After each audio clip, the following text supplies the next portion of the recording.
Good evening, fencing fanatics. You know, one of the most common questions that we get from new people to the sport is, are there any books that we can read?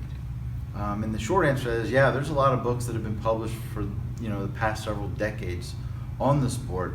Obviously, these books are not bestsellers. They don't make the top-selling list, and they don't happen frequently. There are a few modern books out now, but the plethora of books on fencing have been published in the past.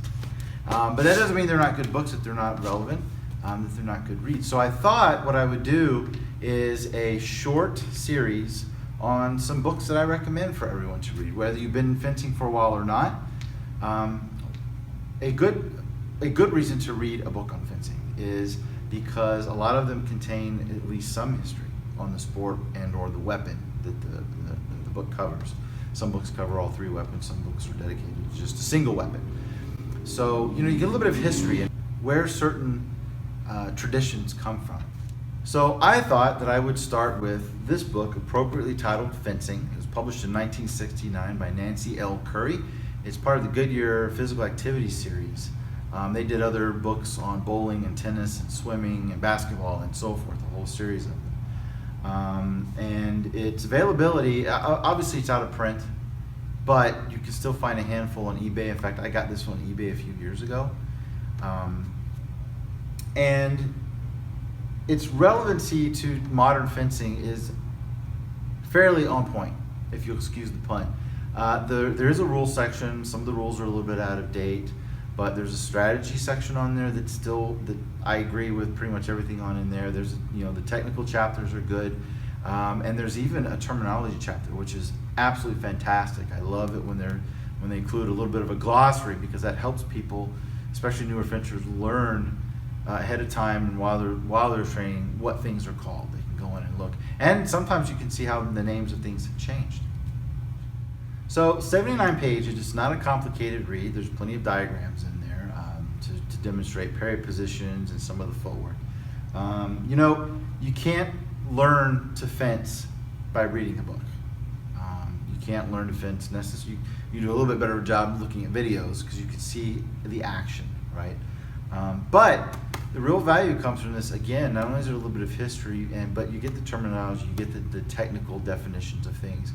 And it can help you understand what a coach is telling you. It also helps you refine what you're doing a little bit as far as the knowledge. Still you have to go practice, you have to get the muscle memory behind you to actually perform the things, but you go, this is what a bind is, or an envelopment, which we call transfers now. So it's a little bit different in terminology. So this book has a little bit of everything. Again, it's got the technical chapters, it's got a strategy chapter, and it's got diagrams on there, and a little bit of history. So a couple things I learned from reading this book that I had no idea about. One is that this book claims that the Germans in the 14th century actually started the sport of fencing. Now, I knew that, Germany, Italy, Spain, France, they all had a big hand in the sport of fencing in its infancy. So I'm not, I can't validate that, but I didn't know that. I was like, so Nancy's giving credit to the Germans, and I don't know what she's basing that on, but okay, that's interesting. And the other thing I learned was the origin of the salute. I've been fencing for 20 years recreationally, and I know a lot of history and why we do certain things, but I didn't know why we salute. So if you don't know what the answer is, when they used to duel, that was a pretty serious pastime there, if you will, of honor, and illegal, I might say, eventually. But what they would do is they had a crucifix etched usually on the guard or on the blade. And so they would bring the blade up and kiss the crucifix just before they would do the duel. And that's where the salute comes from. Makes complete sense to me. I just never put two and two together on that. So that's fairly interesting. There are several parallels with what we teach here that I found in here. One of them is having the ability as a fencer to analyze your opponent and analyze them quickly. It's something that we try our best to train here. It really comes down to a student wanting to pay attention to what's going on as they fence. There are drills, there are exercises that we do here that try to teach them and develop that ability. Even refereeing can help you do that. But basically what Nancy's talking about is developing the ability to watch what's happening and make decisions quickly based on what you observe from your opponent. That is crucial, whether you're a referee or as a fencer, as a competitive fencer. So that's a parallel. The other one is having confidence. She talks about here, page 73, I think, about when you step on the strip, walk onto the strip looking like you know what you're doing.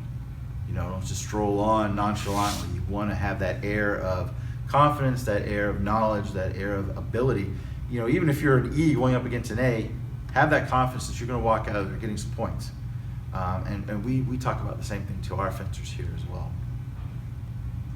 And the other thing is there's a chapter or a section, not necessarily a chapter, but a section in the strategy chapter about left-handed fencing. And we do go into, we do drills against left-handed. Matter of fact, I just put up a short video on using the thumper to practice striking against a left-handed fencer. So there are several parallels in the book. So all in all, I recommend this. If you want to start with an easy book to read that has terminology in it, a little bit of strategy, and is relevant, mostly it's relevant, then yeah, give this a check.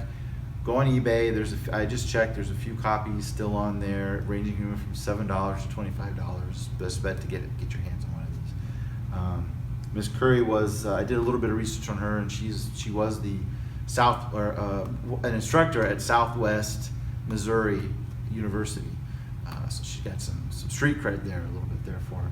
And she has penned a couple other books on fencing, but I wasn't able to find much else about her, so I don't know what her competitive history was or any of that good stuff. But yeah, a great book. Check it out, and a good start to this short series. Hope you enjoyed the video.